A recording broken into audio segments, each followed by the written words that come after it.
White people voted for this democracy. No, they didn't. Yes, they did. No, they didn't. Yes, they did. No, they didn't, Sissy. No, they didn't. Yes. A handful. Did you vote ANC in 1994? I'm not talking about the ANC. Please listen. In 1992, white people had a referendum to decide whether they're going to allow the vote. And we gave the vote because we thought that what was happening was wrong. It wasn't yours to give. Do you acknowledge that? It was not your country to take in the first place. But we acknowledge the fact that you are here. We acknowledge that you are here. I think it's about owning the truth of your own story with all of its complexity.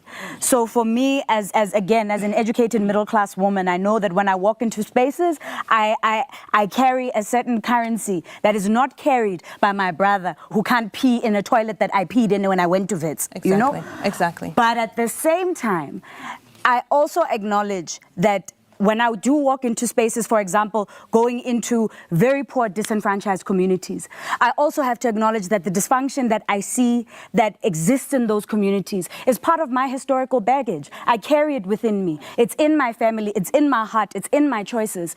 And what is worrisome is seeing people who own so much power in terms of land, in terms of resources, in terms of people you employ, in terms of the language that you've taken from these people and used to create a nation. You own so much power, but do you concede that? Do you acknowledge that? Do you own that?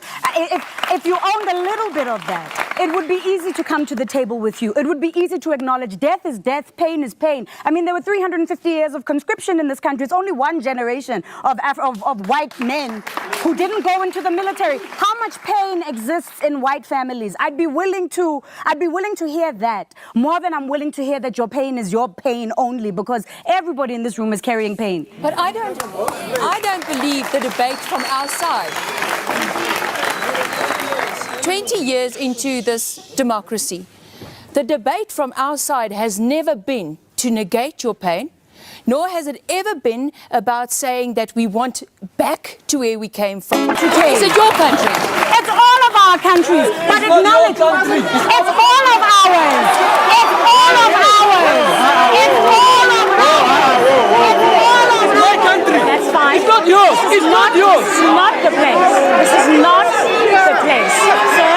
It's my country. Yes, sir, this is not the place. It's everyone's country. People wearing this beret are saying we don't belong here. Okay, no one can hear you at this point, so I'd like to actually have a conversation. Okay. And I'll ask for tolerance in this room, please. Tolerance. All right, Sinet? What I'm saying is that I don't think the problem is with people on the ground, even the people sitting here. People who govern and politicians are determining the success of what is happening on the ground. We have rhetoric where people go on stages and say the colonists must go and we stole the land and we stole the mines. The Brits took the mines. Buddha never had mines. And we can't keep on having that rhetoric and move forward. Every time I switch on a television or I put on a radio and Julius Malema says that we don't belong here, and what is happening? It's a problem. You cannot preach reconciliation to one segment of the country and preach empowerment to the other segment. All right. There's a vast difference between, and I agree with you, there's a vast difference between rhetoric that's used to manipulate the population and sway people and the truth. Ne? And I would be interested in hearing how white people process the emotional baggage of what their ancestors did.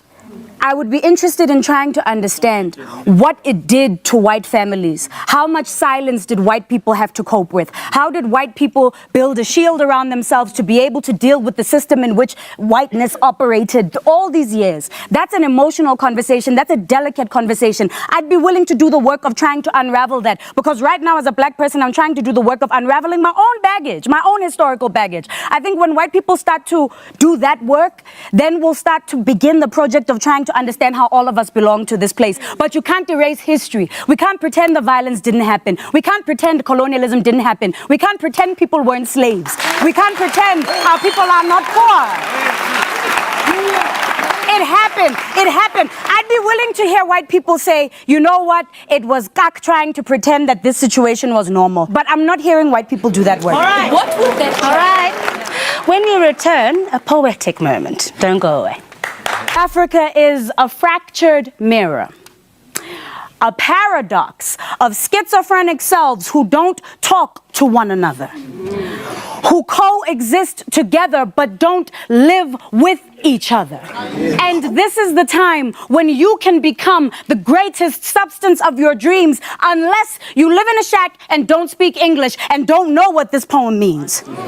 Tell me how it's possible for people who walk on gold to not know how to read.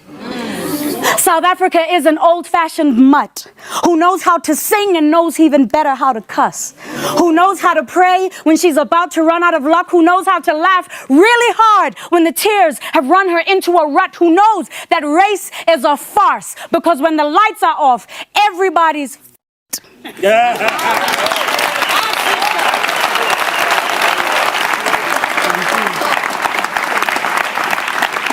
There's a lot of anger, there's a lot of, I don't hear hope yet.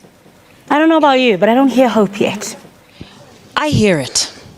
I hear it. Just us being here, having this conversation together, getting to a space that we need to get to as a nation, it will take a very long time. It's not child's work. For me to sit and listen to Sunette, listen to Pierre, listen to Sisonke and to Lebo, and hear the various voices and digest the message that comes from them, I feel pained. I feel their pain. But at the same time, I feel there's hope because we're talking about it. We put a plaster on a gunshot wound in this country. That's what we did. And that needs to stop. We need to talk to each other and then come to a space of understanding. Because you're with the EFF. Yes, I am with the EFF. Explain that to me. Well, I explain in a simple fashion that in this country we've got more than 70% of the nation that's living in utter poverty.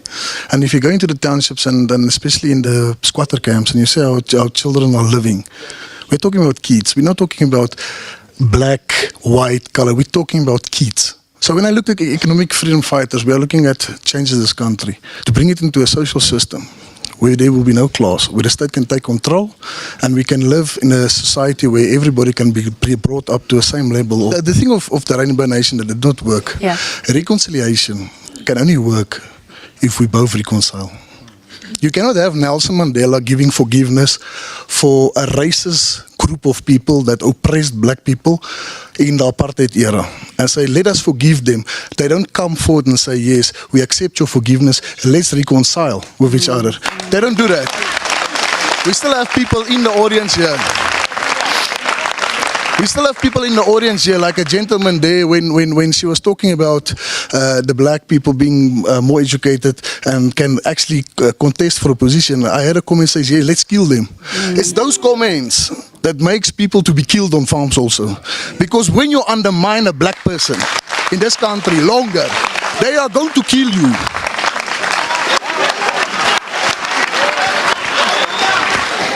I'm Myrtle Wetboy and I'm from the South African Domestic Workers Union. It's not about color. It's not about whether I'm a colored. It's whether I'm a human being. Yeah. And I think we need to do that. Do you know the pain of a domestic worker? Do you know what it is to be isolated in the backyard of employers? To sit there when the employer go out with their beautiful cars and I remain in the backyard. I was there in the apartheid years. But one man came out and he forgave. And that time, when I was in the struggle, I did not say I was a colored. I did not say Mandela is black. We were fighting for freedom. That is what we were doing.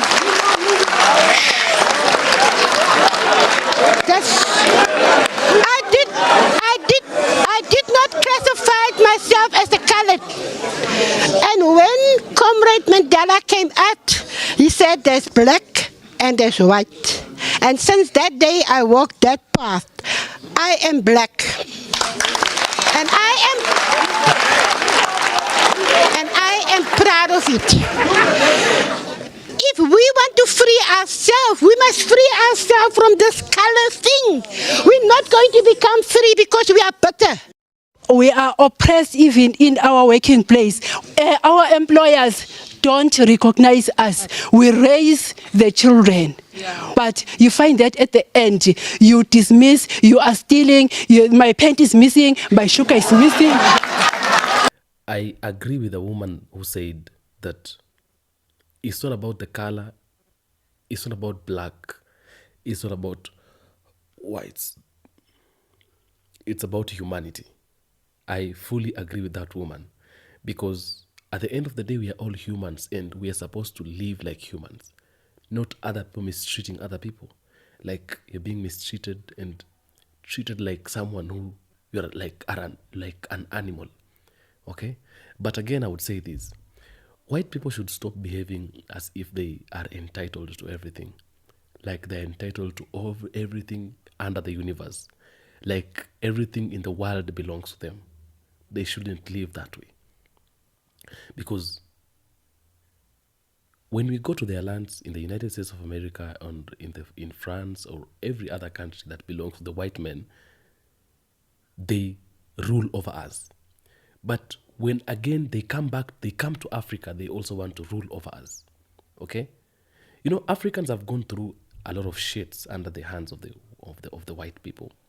But we still behave it's like nothing happened. We're living it's like colonization never happened, but colonization really happened. It's because we are people of the good heart. Okay? We have just that good heart. We're keeping white men in South Africa and we don't say anything. They're living there. They've been living there for quite some time. But the fact that they're there does not mean we have forgotten that colonization happened. No. Colonization happened. We are forgetting, we are trying to assume like it never happened, but it happened and we still remember it. Okay? So we should live like humans. I think we should live like humans. It's about humanity. Don't mistreat other people. Okay? Don't treat other people like however you want. Recently, Donald Trump has just cut the aid and funds to South Africa simply because South Africans are trying to do a land confiscation. When the US was doing away with the Indians, because once upon a time Indians were in the United States of America and they were done away with them, nobody complained. Why is it that when South Africa is doing a land confiscation, the foreign country wants to come in and interfere with it? Why is it that, why that way? It's not good at all. Because when we are trying to control ourselves and to do things in our own way, people want to come in and interfere. But when other people want to do their own things, we shouldn't interfere. What does it mean? It means they're ruling over us. Like they tell us what to do. We cannot do things on our own, which is not good at all.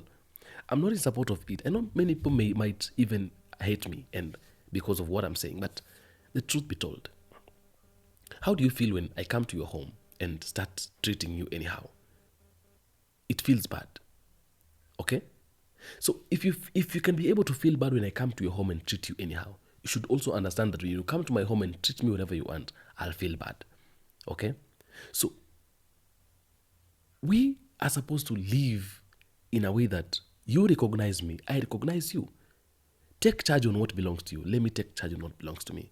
And nobody should interfere nobody should interfere with anybody's matter. I shouldn't interfere with your matter. Do not interfere with my matter. Okay? That's how we're supposed to live. Because we have gone through a lot of things, a lot of shit under the hands of the white man's supremacy. We've gone through a lot. We went through these same kind of problems during colonization. We fought. People died in Africa. Our ancestors. Some of them were killed, some of them were beaten up. But at the end of the day, we had to let it go. It means we have some good heart. But why are you taking it for granted? The good heart.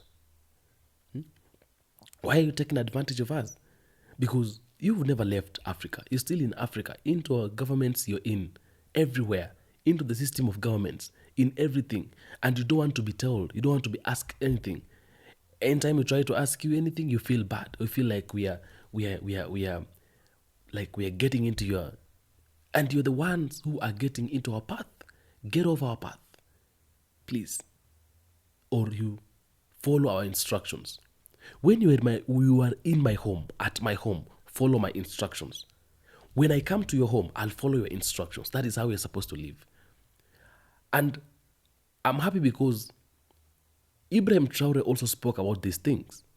Burkina Faso president. What did he say? He said, I'm not an enemy to France. I am not an enemy to the white men. If they want to work with us, let them do it, but in a proper manner. Okay? Let them respect us and we respect them. That is the rule and the law of humanity. And that's how we are supposed to live. Okay? And so I support the woman who talked about humanity. But again, we don't need to be living as if there is like nothing happened. Okay? You know, in Africa, we are carrying a lot of pain of what happened within ourselves, what happened within our society, what happened within our communities. Okay? What happened in our ancestors, what happened during colonization. We still have that pain. We walk with it, we carry it everywhere. We feel so much pain anytime we think about it, anytime it crosses our minds, we feel that pain. Okay? But it will be even more better if also white people would start like taking charge, or rather would start taking responsibility, or rather holding themselves accountable of what they did to us. If they can be able to carry that burden also, the burden of what they did to us, like they'll be asking themselves, seriously, sincerely speaking, what we did to Africans was not good. If they can be able also to carry that burden, it feels good. But as an African, I'm walking with pain of what happened, carrying it all over, everywhere. Okay? Walking with it everywhere, carrying that pain. It's within me. It's within my nerves, within my bones, within my heart, within my head. Okay? But for themselves, they feel normal. They feel it's just like a normal thing. Okay? Something that is not good at all. No, we don't need to do that way. And even today, there are some things that are still happening in our countries, in our governments, that are not good at all. Okay? Trump had to cut aid and funds because we refused to do what he wanted us to do. So my question is, for how long do you want to continue ruling over us? Things like these are the things that we don't want. And people who are really humans, they cannot support this at all. If you see a white man who is against a white man over this issue, that's a human. Because people who are really humans, they cannot support this. Don't be inhuman. Let's love each other. Don't be inhuman, please.